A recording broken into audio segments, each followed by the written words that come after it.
നമുക്കിന്ന് വളരെ ടേസ്റ്റി ആയിട്ടുള്ളൊരു ബൺ ദോശ തയ്യാറാക്കിയാലോ? വളരെ എളുപ്പത്തിൽ നമുക്ക് തയ്യാറാക്കിയെടുക്കാൻ പറ്റും. നമ്മുടെ വീട്ടിലുള്ള ദോശമാവും ഇഡ്ലിമാവും മാത്രം മതി. അപ്പൊ ഇതെങ്ങനെയാ ചെയ്തെന്ന് ഒന്ന് കണ്ടു നോക്കിയാലോ? നമുക്ക് ബൺ ദോശ ഉണ്ടാക്കാൻ വേണ്ടിയിട്ട് ഏറ്റവും ഇമ്പോർട്ടന്റ് ആയിട്ടുള്ള ഒരു കാര്യം എന്ന് പറയുന്നത് നല്ല പ്ലഫി ആയിട്ടുള്ള നല്ലതുപോലെ വീർത്ത ദോശമാവ് തന്നെ വേണം യൂസ് ചെയ്യാനായിട്ട്.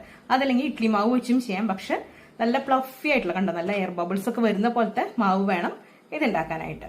നമുക്ക് ഇതിലേക്ക് ഒരു 10-15 ഉള്ളി, ചെറിയ ഉള്ളിയാണ് ഞാൻ എടുത്തിരിക്കുന്നത്, ചുമന്നുള്ളി. അതുപോലെ ഒരു പച്ചമുളക്, നല്ല എരിവുള്ള പച്ചമുളക് എടുത്തിട്ടുണ്ട്. ഇത് നമുക്ക് ചെറുതായിട്ട് കട്ട് ചെയ്തിട്ട് എടുക്കണം. വളരെ നൈസായിട്ട് അരിഞ്ഞെടുക്കുകയാണ് ഏറ്റവും നല്ലത്. ഇതിന്റെ കൂടെ ഒരു 3-4 കറിവേപ്പിലയും കൂടെ കട്ട് ചെയ്തിട്ടിടാം. എനിക്ക് നമ്മൾ കട്ട് ചെയ്ത് വെച്ചേക്കുന്ന ഉള്ളിയും പച്ചമുളകും കരിവേപ്പിലയും അത്രയാണ് എടുത്തേക്കുന്നത്. അത് നല്ലതുപോലെ ഒന്ന് തിരുമ്പിയതിന് ശേഷം ഇതിലേക്ക് ഇട്ട് കൊടുക്കാം. ചിലരിത് കടുക് വറുത്തിട്ട്, അതായത് കടുക് ആദ്യം വെളിച്ചെണ്ണയിലൊന്ന് വറുത്ത് ഇതെല്ലാം ഒന്ന് മൂപ്പിച്ചതിന് ശേഷം ഇട്ട് കൊടുക്കാറുണ്ട്. പക്ഷെ ഞാനിത് ഡയറക്റ്റ് ആയിട്ട് ഇട്ട് കൊടുക്കുകയാണ് ചെയ്യുന്നത്. നിങ്ങളുടെ താല്പര്യത്തിനനുസരിച്ചിട്ട് ചെയ്യാം.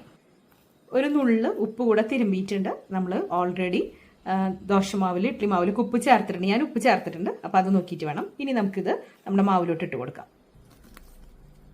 ഇനി ഇത് നല്ലതുപോലെ മിക്സ് ചെയ്ത് കൊടുക്കാം.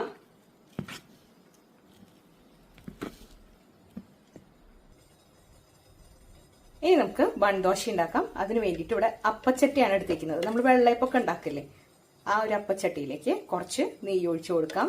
ഇനി നെയ്യിന് പകരം വേറെ ഏതെങ്കിലും കുക്കിംഗ് ഓയിൽ വേണമെങ്കിലും ഇട്ട് കൊടുക്കാം. പക്ഷെ നെയ്യിട്ട് ചെയ്യുമ്പോഴാണ് അതിന്റെ ഒരു ടേസ്റ്റ് കറക്റ്റ് ആയിട്ട് കിട്ടുക. ഇനി നമുക്ക് ഇതിലേക്ക് നമ്മുടെ മാവ് ഒഴിച്ചു കൊടുക്കാം.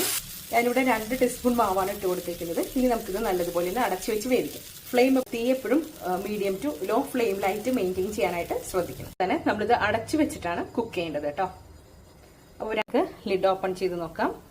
കണ്ടോ, നമ്മുടെ ഈ ഒരു ബൺ ദോശ ഏകദേശം ഒന്ന് കുക്കായിട്ടുണ്ട്. ഇനി നമുക്കിതൊന്ന് മറിച്ചിടാം. ഇതിന്റെ മുകളിലേക്ക് ഒരല്പം നെയ്യും കൂടെ ഒഴിച്ചു കൊടുക്കുന്നുണ്ട്. ഇനി നമുക്കിതൊന്ന് മറിച്ചിടാം. ഓൾറെഡി ഇത് നല്ലതുപോലെ കുക്കായിട്ടുള്ളതാണ്, എങ്കിലും ഈ ഭാഗം കൂടെ നമുക്കൊന്ന് മുരിച്ചെടുക്കാം. ഇനി നമുക്ക് ഇതൊന്ന് എടുത്ത് നോക്കാം. കണ്ടോ, നമ്മുടെ ബൺ ദോശ ഇവിടെ റെഡി ആയിട്ടുണ്ട്. നല്ലതുപോലെ കുക്കായിട്ട് വന്നിട്ടുണ്ട്. ഇതുപോലെ ബാക്കി കൂടെ നമുക്ക് ചുട്ടെടുക്കാം. ബൺ ദോശ ഇവിടെ റെഡി ആയിട്ടുണ്ട്. കണ്ടോ, ഞാനിത് കട്ട് ചെയ്ത് വെച്ചിട്ടുണ്ട്. ഇതുപോലെയാണ് വരിക.